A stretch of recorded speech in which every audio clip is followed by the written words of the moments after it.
नमस्कार प्यारे बच्चों, आप लोग कैसे हैं। मैं संदीप कौर आर्या अपने YouTube चैनल पर आपका स्वागत करता हूं और आशा करता हूं कि आप लोग भी घरों में होंगे, सुरक्षित होंगे।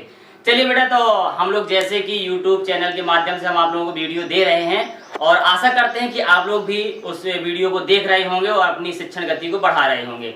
तो बेटा आज हम बात करते हैं अपना जो हाई स्कूल का चैप्टर है विज्ञान का, पहला लेसन प्रकाश का परावर्तन और अपवर्तन। तो उससे रिलेटेड हम लोगों ने प्रकाश के बारे में पढ़ा है, दर्पण के बारे में पढ़ा है और इसके बाद हमने उसमें दर्पण से संबंधित परिभाषाएं पढ़ी हैं। जैसे दर्पण बताए थे दो प्रकार के होते हैं, समतल दर्पण और गोली दर्पण।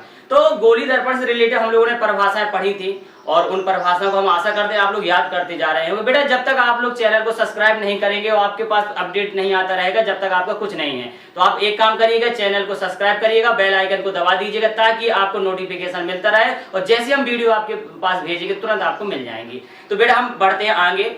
अब हम लोगों ने उस दिन जो परिभाषाएं पढ़ी थी, तो परिभाषाओं में हम लोगों ने गोली दर्पण से संबंधित परिभाषाएं बताई थी। तो उसमें एक परिभाषा अभी रह गई थी बताने के लिए, तो वो परिभाषा थी आपका फोकस तल।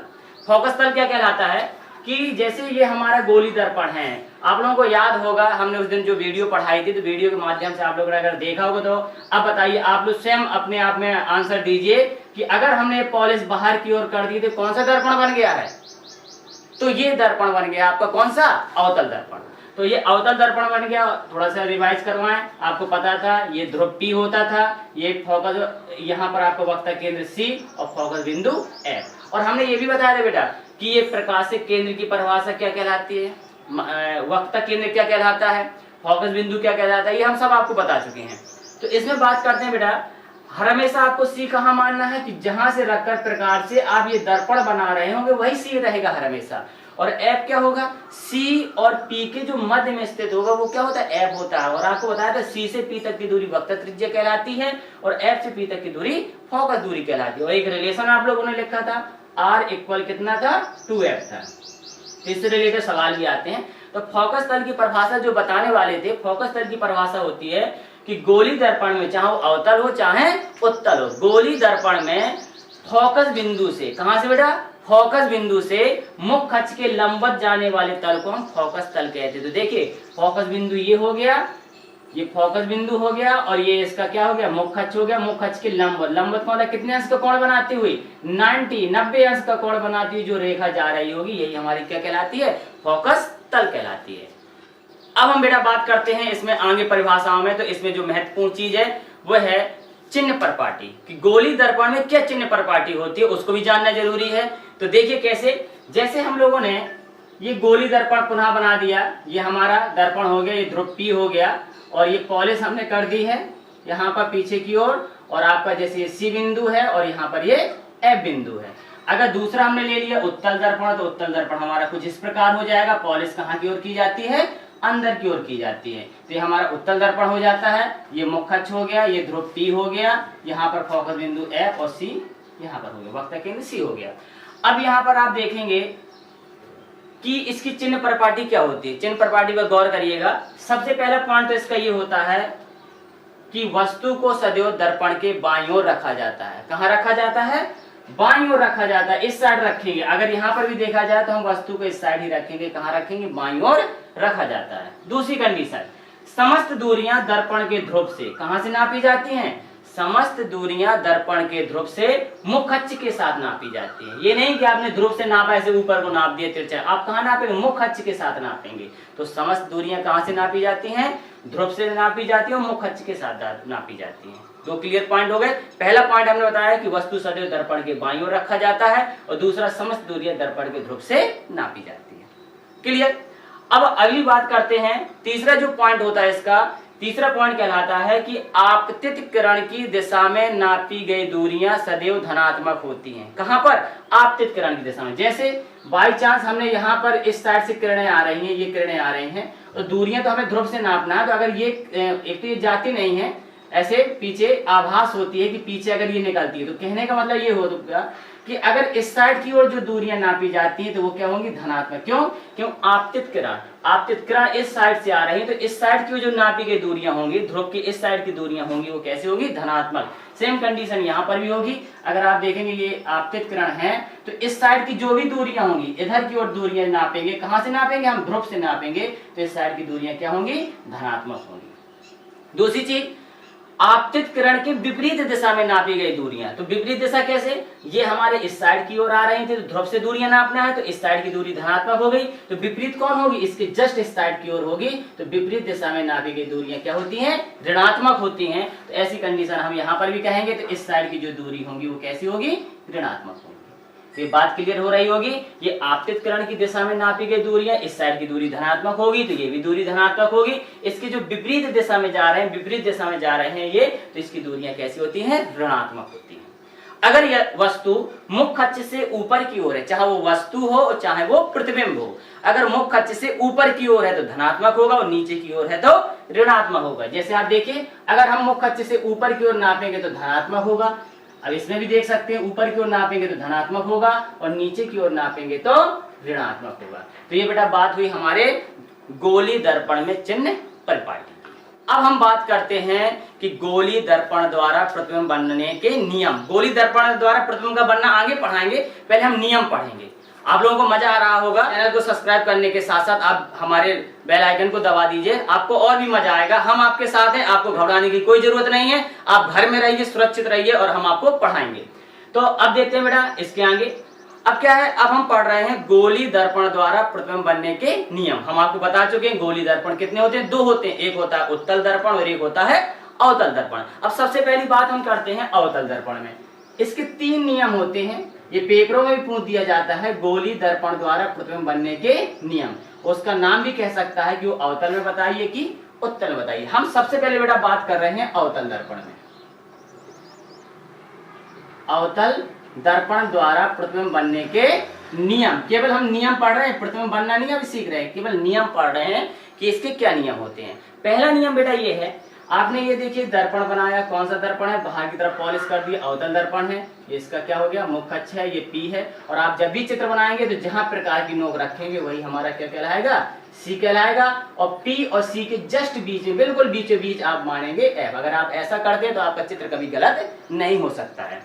अब देखिए पहली कंडीशन इसमें क्या है, अवतल दर्पण द्वारा प्रतिबिंब बनने के नियम में हम बेटा पहला नियम पढ़ रहे हैं। पहला नियम कहलाता है, कभी भी कोई प्रकाश किरण मुख्य अक्ष के समांतर आती है। कहां से आती है, ये मुख्य अक्ष है, मुख्य अक्ष के समांतर कभी भी प्रकाश किरण आए तो ये आपने बोल दिया इसको क्या, मुख्य अक्ष है, सब परिचित है, ये वक्ता केंद्र C है, फोकल बिंदु F है, ध्रुव P है। तो मुख्य अक्ष के समांतर, समांतर जानते हैं जिनकी बीच की दूरी सदैव क्या हो, बराबर हो। जैसे रेल की पटरी, वो अलग बात है कि कहीं जब क्रॉसिंग होती है तो वो उसको इस प्रकार एडजस्ट किया जाता है कि वहां पर इस प्रकार एक के ऊपर एक चढ़ जाती है, लेकिन ऐसा नहीं। आपका जहां पर भी जाएंगे रेल की बीच की पटरियों की बीच की दूरी क्या होती है, बिल्कुल समांतर होती है। तो यहाँ पर समांतर कहने का मतलब है जिनकी बीच की दूरी सदैव कैसी रहती है, एक समान रहती है। तो अब बात करते हैं बेटा, तो ये कोई प्रकाश किरण मुख्य अक्ष के समांतर आ रही है, तो कहां से, इस किरण यहां से दर्पण से, दर्पण में क्या होता है, परावर्तन होता है। अभी हम लेंस पढ़ेंगे तो लेंस में हम अपवर्तन पढ़ेंगे। तो यहाँ पर परावर्तन होता है, तो परावर्तित होकर ये प्रकाश किरण सदैव कहां से निकलती है, फोकल बिंदु F से होकर जाती है। तो पहला नियम हो गया, यदि कोई प्रकाश किरण मुख्य अक्ष के समांतर आती है तो फोकल बिंदु F से होकर जाती है। पहले समझ में आ गया नियम। दूसरे नियम की बात करते हैं कि अब हमने पुनः एक चित्र और बना लिया, ये अवतल दर्पण का, ये इस प्रकार, ये मुख्य अक्ष हमने खींच दिया। इसका चित्र आप बिल्कुल स्वयं बनाएंगे और सीधा बनाएंगे और प्रैक्टिस करेंगे ज्यादा से ज्यादा आप लोग, क्योंकि ये कुछ थोड़ा सा गलत रहेगा आप लोगों से, लेकिन धीरे धीरे करके आ जाएगा। और आपको पटरी प्रकार सबका यूज करना है, तो हो सकता है हम लोगों की लाइन को थोड़ा बहुत तिरछी हो जाती है, आप बिल्कुल सीधा बनाएंगे। तो यहाँ पर क्या करेंगे बेटा, इसमें अब अगला जो नियम होता है दूसरे नंबर में, पहला नियम तो हो गया मुख्य अक्ष के समांतर आएगी तो कहां से होकर जाती है, फोकस से। इसी का जस्ट उल्टा बना दीजिए, यदि कोई प्रकाश किरण फोकस बिंदु से होकर जाती है, कहां से होकर जाती है, फोकस बिंदु से होकर जाती है, तो वो दर्पण से परावर्तित होकर मुख्य अक्ष के समांतर हो जाती। देखिए जस्ट उल्टा बता दिया, यहाँ मुख्य अक्ष के समांतर आती थी तो फोकस बिंदु से होकर जाती थी, और यहाँ पर फोकस बिंदु से होकर जाएगी तो मुख्य अक्ष के समांतर हो जाती है। दो नियम आपको क्लियर हो गए होंगे। अब बात करते हैं तीसरे नियम में। अब तीसरा नियम तो और भी आसान है। मजा आ रहा है पढ़ने में कि नहीं आ रहा? अगर ना आए तो बता दीजिएगा, हम और अच्छे से पढ़ाना शुरू कर देंगे। लेकिन कोशिश कर रहे हैं कि आप घर में रहें, लॉकडाउन का पालन करें, और हम इतना अच्छा आपको पढ़ाने की कोशिश कर रहे हैं कि आप ये ना लगे कि हम क्लास में नहीं बैठे हैं। तो अब देखिए, अब तीसरा जो नियम है हमारा बेटा, वो तीसरा नियम कहलाता है यदि कोई प्रकाश किरण प्रकाशित केंद्र वक्ता केंद्र सी से होकर जाती है। यदि कोई प्रकाश किरण वक्ता केंद्र सी से होकर जाती है, तो देखिए वक्ता केंद्र सी से होकर जा रही है, ये किरण जाएगी और टकराकर उसी मार्ग में वापस लौट आती है। तो देखिए 3 नियम हो गए, और ये पेपर में आने वाले भी क्वेश्चन होते हैं। अगर आप इनको पढ़ लेंगे तो क्वेश्चन आप इनको सॉल्व कर पाएंगे, सॉलिड नंबर पाएंगे आप लोग। तो देखिए क्या बेटा, पहला नियम तो यही हो गया, यदि कोई प्रकाश किरण मुख्य अक्ष के समांतर आती है तो फोकस बिंदु से होकर जाती है। दूसरा नियम पढ़ा, यदि कोई प्रकाश किरण फोकस बिंदु से होकर जाती है तो परावर्तन के पश्चात मुख्य अक्ष के समांतर हो जाती है। और तीसरा नियम पढ़ा, यदि कोई प्रकाश किरण वक्ता केंद्र सी से होकर जाती है तो परावर्तित होकर उसी मार्ग में वापस लौट जाती है। आगे समझ बेटा, ये किसके बारे में पढ़ा? अवतल दर्पण द्वारा प्रतिबिंब बनने के नियम। सेम अब बात करते हैं हम किसमें? उत्तल दर्पण में। अब उत्तल दर्पण में कंडीशन क्या है? बिल्कुल जस्ट थोड़ा सा अंतर करना है, इसमें ज्यादा अंतर नहीं, थोड़ा सा अंतर है। देखिए कैसे, हमने उत्तल दर्पण बनाया, ये हमारा उत्तल दर्पण हो गया। पॉलिश कहां की ओर कर दी है? दबी हुए भाग अंदर की तरफ कर दिया है। अब देखिए ये इसमें मुख्य अक्ष दर्शा देंगे, ये हमारा ध्रुव P हो गया, यहाँ पर फोकस बिंदु F हो गया, वक्ता केंद्र C हो गया।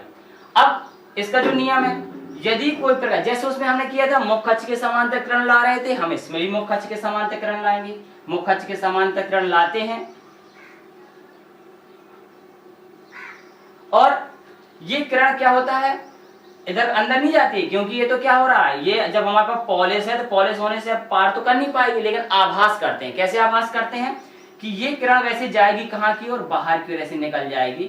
लेकिन अगर इसको आभास करते हैं, डॉट डॉट करके ले जाते हैं, तो फोकस बिंदु से ऐसा प्रतीत हो रहा है कि जैसे किरण कहां से आ रही हो? फोकस बिंदु से होकर आ रही है। तो इसका जो नियम होता है, पहला नियम है, यदि कोई प्रकाश किरण मुख्य अक्ष के समांतर जाती है तो उत्तल दर्पण से परावर्तन के पश्चात फोकस बिंदु F से आती हुई प्रतीत होती है। कहां से प्रतीत होती है? फोकस बिंदु F से आती हुई प्रतीत होती है। क्लियर हो रहा है ना बेटा? थोड़ा सा परिवर्तन करना है। यहां पर हमने बोला था यदि कोई प्रकाश किरण मुख्य अक्ष के समांतर आती है तो फोकस बिंदु से जाती है, किसके बाद? परावर्तन के पश्चात। और यहां पर हम बोल रहे हैं यदि कोई प्रकाश किरण मुख्य अक्ष के समांतर आती है तो परावर्तन के पश्चात किस दर्पण में? उत्तल दर्पण में परावर्तन के पश्चात फोकस बिंदु से आती हुई प्रतीत होती है।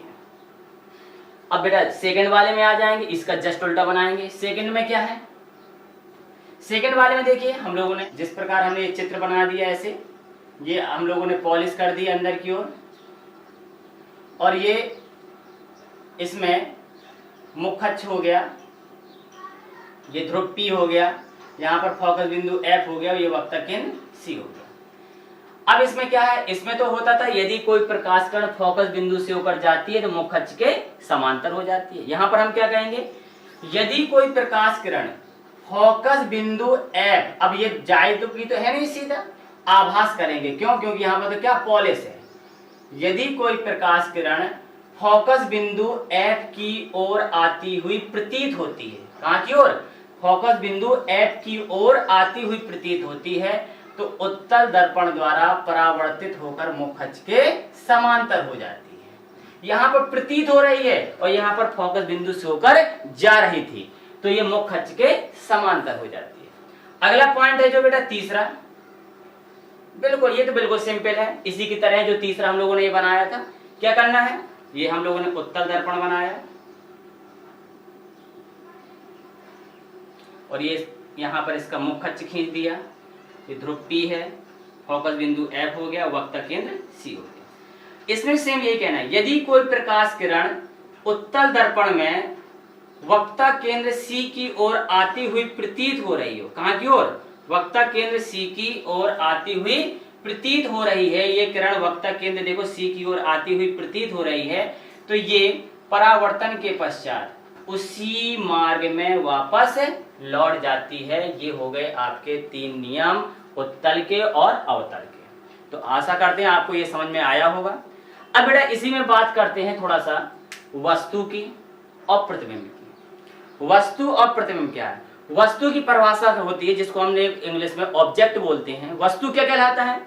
जिस प्रकाश स्रोत से प्रकाश किरणें जाती हैं या आपतित होती हैं, उसी को हम क्या कहते हैं? वस्तु कहते हैं। उसको हम क्या कहते हैं? वस्तु कहते हैं। इसके बाद आता है प्रतिबिंब। प्रतिबिंब कहलाता है जिस वस्तु से प्रकाश किरणें जाती हैं और टकराकर या दर्पण से या लेंस से टकराने के बाद अपवर्तन के पश्चात या परावर्तन के पश्चात जिस बिंदु पर मिलती हैं, ये मिलती हुई प्रतीत होती हैं। जिस बिंदु पर मिलती हैं और ये मिलती हुई प्रतीत होती हैं, उसी को हम क्या कहते हैं? प्रतिबिंब कहते हैं। एक चीज हमने यहां पर बोला, या तो उसमें परावर्तन होता है या फिर उसमें अपवर्तन होता है। अभी हम किसके बारे में पढ़ रहे हैं? परावर्तन के बारे में। परावर्तन का मतलब प्रकाश किरण लौट रही थी। किस में पढ़ रहे हैं हम लोग? दर्पण में। जब हम अपवर्तन पढ़ेंगे तो वो कहलाएगा हमारा लेंस। अभी आगे पढ़ेंगे हम, उसमें कहलाता है। यह हमने बताया जब कोई प्रकाश किरण किसी वस्तु से चलकर किसी दर्पण द्वारा या लेंस द्वारा, दर्पण होगा तो परावर्तन होगा, लेंस होगा तो अपवर्तन के पश्चात जिस बिंदु पर मिलती हैं वही हमारा प्रतिबिंब कहलाता है, जिसको इंग्लिश में इमेज बोलते हैं। प्रतिबिंब 2 प्रकार के होते हैं। एक होता है वास्तविक प्रतिबिंब रियल इमेज, और एक होता है आभासी या काल्पनिक प्रतिबिंब जिसको बोलते हैं वर्चुअल इमेज। अब वास्तविक क्या है? अब देखिए वास्तविक का कहलाता है जब प्रकाश किरणें, हम तो दर्पण की बात कर रहे हैं, जब प्रकाश किरणें दर्पण से परावर्तन के पश्चात किसी बिंदु पर वास्तव में मिलती हैं, तो उसे हम वास्तविक प्रतिबिंब कहते हैं। जैसे यहाँ पर अगर हम बात कर दें, ये किरणें तो इसी साइड है ना, ये इसी साइड है, तो ये हमारा वास्तविक बनेगा। अगर हम इसमें वस्तु को यहाँ कहीं अगर रख देते हैं, बाई चांस हमने वस्तु को यहाँ पर रख दिया सी के आगे और अनंत के बीच में, तो ये वस्तु कैसे रख दिया? ये किरण इस प्रकार गई और वक्ता केंद्र सी से जाने वाली सीधी निकल जाएगी, टकरा कर वापस लौट आएगी। तो ये किरणें देखिए वास्तव में मिल रही हैं, ऐसा तो नहीं दर्पण के पीछे जा रही, ये किरणें वास्तव में मिल रही हैं, तो ये हमारा कौन सा कहलाएगा? वास्तविक प्रतिबिंब कहलाएगा। और आभासी और वास्तविक प्रतिबिंब की कंडीशन होती है हम इसको पर्दे पर प्राप्त कर सकते हैं। आभासी प्रतिबिंब क्या होगा? जहां पर हम आभास करेंगे, जैसे ये है, अब ये इसका जो प्रतिबिंब बनेगा, अगर इस साइड अगर हम प्रतिबिंब बनाते हैं तो ये प्रतिबिंब कैसा कहलाएगा? आभासी कहलाएगा, क्योंकि हम इसमें यहाँ पर आभास कर रहे हैं, रियल में बन नहीं रहा है। जैसे कोई कंडीशन है, जैसे बाई चांस यही है, अगर हमारा यहाँ पर हमने वस्तु को रख दिया है, ये ऑब्जेक्ट है, तो किरण जा रही थी मुख अक्ष के समांतर, फोकस से आती हुई प्रतीत होती, वही चीज हमने वक्ता केंद्र सी के लिए कर दिया, वक्ता केंद्र सी की ओर जाती हुई प्रतीत होने वाली, अब ये जा रही है, तो यहाँ पर ये किरण लौट जाएगी, लेकिन ये जब एक दूसरे को जहां पर काटती वहीं पर इसका प्रतिबिंब बन जाएगा। तो प्रतिबिंब रियल नहीं है, ये दर्पण के पीछे बन रहा है, आभासी प्रतिबिंब बन रहा है। तो बेटा आशा करते हैं आप लोगों को ये वीडियो पसंद आया होगा। क्योंकि ज्यादा लंबा वीडियो बना देंगे तो आप उसका अध्ययन भी नहीं कर पाएंगे। जितना पढ़ाया जाए सॉलिड पढ़ाएंगे और आप उसका अध्ययन करते रहिए और घर में रहिए, सुरक्षित रहिए। धन्यवाद।